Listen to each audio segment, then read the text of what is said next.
سڵاوتان لەبێتم کاتتان باش بینەرانی شارپرس هەڵبەت لە ماوەکانی ڕابردوودا چاوەڕوان دەکرا بە پەسەندکردنی پرۆژە یاسای گشتی بودجێی عێراق بەشێکی زۆر لەو قەیرانەدارانی کە لە هەرێمی کوردستاندا هەیە چارەسەر بکرێت بە تایبەتی لەبارەی مەلەفی نەوتەوە. دیارە بەپی زانیاریەکان لە ئێستادا حکوومەتی هەرێمی کوردستان 2.7 ملیار پارەی پێشەکی لە هاوبەشانی کڕیارانی نەوت قەرزارەوە و باز لەوە دەکرێت یاخود ئاماژەکان بۆ ئەوەن کە ئایندێکی مەترسیدار لە ئایندەدا حکوومەتی هەرێمی کوردستان دەکەوێتە بەردەم مەترسێکی گەورەوە. من زانیاری زیاتر لەسەرم بابەتە لە وریا حەسەن بەڕێوەبەری ڕێکخراوی جۆر بۆ زانیارینەوە دوور دەگرم کا گوریا گەربەی تێرەوە سلااوت لێبێم کاتت باش وەکو ئاماژەم پێکرد کە چاوەڕوان دەکرا لە ماوەکانی ڕابردوودا بەهۆی ڕێکەوتنی نێوان هەرێم و بەغدا بەشێکی زۆر لەو قەیرانەدارانە بە تایبەتی و پەیوەندی بە مەلەفی نەوت هەیە و چارەسەر بکرێت. بەڵام دەبینین کە باز لەوە دەکرێت حکوومەتی هەرێمی کوردستان بەپی و زانیارانی کە لای ئێوە هەیە 2.7 ملیار قەرزاری پارەی پێشەکی لە کڕیارانی هاوبەشی نەوتە. ئەمە ئایندی هەرێمی کوردستان بە تایبەتی لە پرسی مەلەفاتی نەوتە دەگەینێتە چ مەترسیەکەوە ئاماژەکان چین بۆ داهاتووی هەرێم. سڵاو لە بەڕێستان، سڵاو لە بینەرانی شارپرس. بەداخەوە ئێستا ئێمە لە ناو چەقی قەیرانەکەین دۆخی هەرێمی کوردستان و دۆخی حکوومەتی هەرێمی کوردستان لە ناو مەترسیەکی زۆر ئاڵۆزدایە لەلایەن عێراق و لەلایەن وڵاتانی دراوسێ و هەڕەشێکی زۆر جدی لەسەر هەرێمی کوردستان هەیە و هەوڵەکان بەرەو ئەوەن هەرێمی کوردستان بەرەو لاوازی زیاتر بڕوا و کەرتینەوتی هەرێمی کوردستان کۆتایی بێ. بە دڵنیاییەوە بەم دۆخە بڕوا هەرێمی کوردستان لە ماوەی 6 مانگی ئایندەیە ئەگەر بێت و هاوپەیمانان پشگیرێکی جدی لە هەرێمی کوردستان نەکەن و ڕێگە نەگرن لەو پلانانی کە لەسەر هەرێمی کوردستان لەلایەن عێراق وڵاتانی دراوسێەوە هەرێمی کوردستان ئایندێکی نادیار و مەترسیدار ڕوبەڕووی ئەبێتەوە. ئەمڕۆ هەرێمی کوردستان بەس بە تەنها کێشەی مەسەلەن ئەو عێراق و وڵاتانی دراوسێنی ئێستا کۆمپانیەکانی نەوت بڕوایان وایە یاسای نەوت و غاز کە لە عێراق دەرئەچێ یاسایەکی دادپەروەر نییە بۆ ئەوان بەگوێرە و لە ڕوانگەی ئەو عەقدانەوە کە لەگەڵ هەرێمی کوردستانە کردویان چکە بڕوان وایە ئەو حەقدەستەی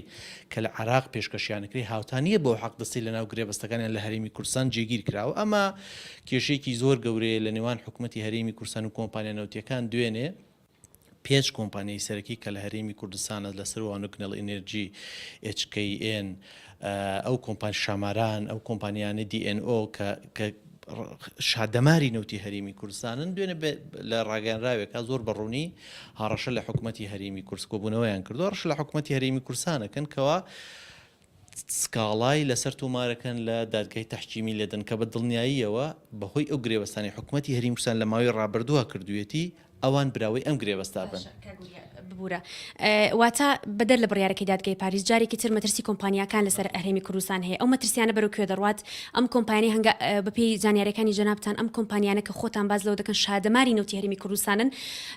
لە ئایندەدا هەڕەشەکانیان بۆ هەرێم چی دەبێت؟ دوو بژاردە لە بەردەمیان یان ئەوە تا لەگەڵ دۆخی نەوتی هەرێمی کوردستانە ئەگونجێن کە بە دڵنیایی ئەو کارە ناکەن چونکە نەوتی هەرێمی کوردستان نەوتێکی ڕسکدارە لە ماوەی ڕابردووە بۆ شکڵە قبوڵیان کردووە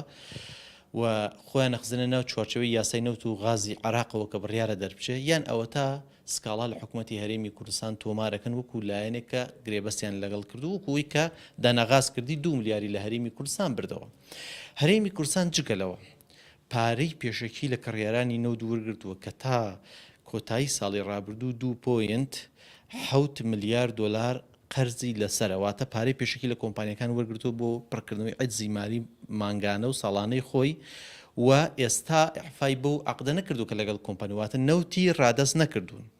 واتە کۆمپانیایەک مەسەن 5 کۆمپانیا پارەیان پێشکەشی حکوومەتی هەرێمی کوردستان کردووە بە قەرز بە پێشەکی پارەیان خستووەتە ناو ڕەسیدی حکوومەتی هەرێمی کوردستانەوە لە بەرامبەرە داوای چیان کردووە کە مانگانە پارەیان بدرێت. ئێستا حکوومەتی هەرێمی کوردستان بۆی هەناردەکەی گیراوەتەوە نەوت ناتوانێت هەناردە بکە ئەم پارەی نتوانی و مەسەرەن نتوانیوە مەسەرەن مەقاسەیان مەسەن ئەو نەوتیان ڕادەستکە بۆی ئێستا بەدڵنیە ئەوانیش یەکێکن لە کێشە سەرەکیەکان کە بۆ حکوومەتی هەرێمی کوردستان واتە حکوومەتی هەرێمی کوردستان لە ناو ناوەڕاست و چەقی مەترسیەکی زۆر مەترسیدارایە ئەگەر بێت و لە دەست وڵات و ئیرادەی ئەویشانە ماوە و ئەوەی ئەتوانێت حکوومەتی هەرێمی کوردستان بە پێوە ڕاوەستێنێ حکوومەتی هەرێمی کوردستان خودی خۆی نییە چونکە حکوومەتی هەرێمی کوردستان ئەبێت لە ئێستاوە حساب بکەین ئەم حکوومەتە حکوومەتێکی داونە حکوومەتێکی کەوتووە بۆ چونکە ڕاستەخۆ سەر و 80% داهاتەکەی لە دەستداوە باشە ئێستا تەنها توانێت 16% کەمتریش مەسەن داهاتی خۆی دابین بکە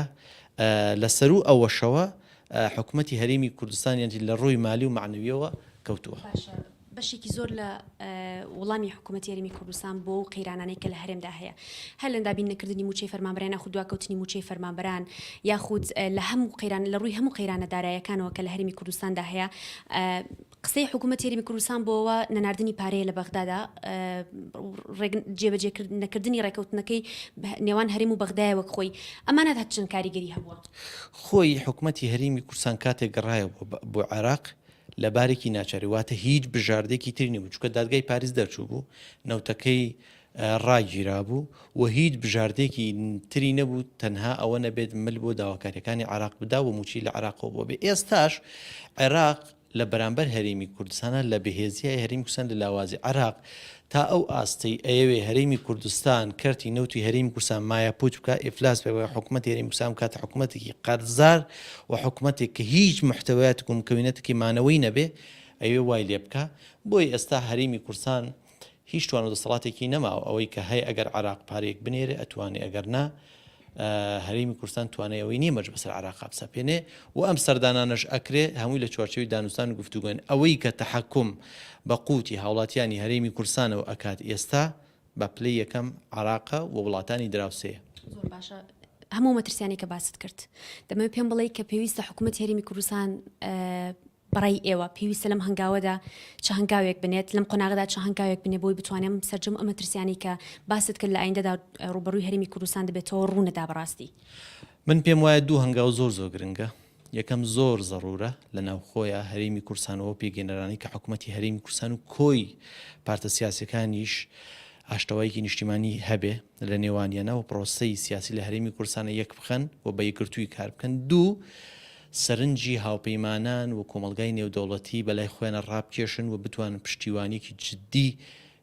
لە هاوپەیمانان وەرگرن ئەم دوو فشارە ئەتوانێت